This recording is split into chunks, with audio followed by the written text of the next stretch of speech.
The title of this mini podcast is, Are You Getting Through? What's the difference in feel when two words mean the same thing but come across differently? For example, if someone writes they beeped the horn versus tooted the horn, there's a different feel communicated. That's why written communication is often misconstrued. Emails, texts, letters, blog posts, memos, etc. are open to multiple interpretations, depending on the meaning the reader has attached to certain words. Of course, when we speak the words, a lot of misinterpretation is removed due to our vocal emphasis or lilting of certain syllables or words. And when we add video or film to the spoken word, we get a more complete feel for the message.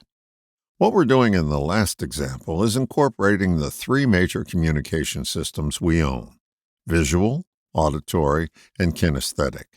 The see, hear, and feel of it, so to speak. Think of your favorite teacher. Chances are their teaching style favored your preference for learning. Their communication style was either mostly auditory or mostly visual or mostly kinesthetic. They displayed the learning style you preferred most. The really great teachers incorporate all three and reach more people. They have something for everybody. Chances are when you're not reaching someone with your message, you're not presenting it in the style they prefer.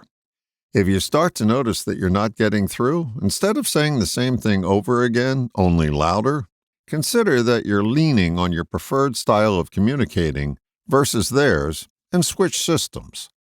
There are countless people out there that can teach this method much better than me.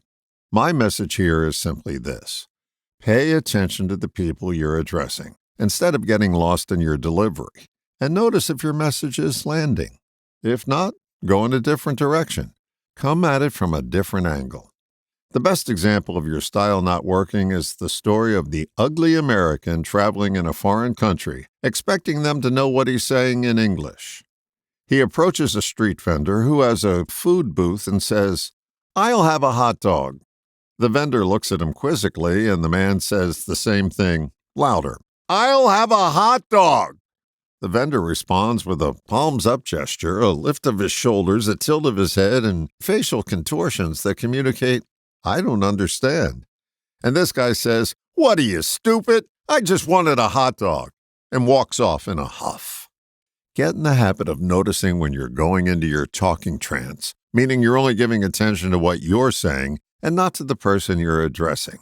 When you catch yourself doing this and switch gears, your message will reach more eyes and more ears. You feel me?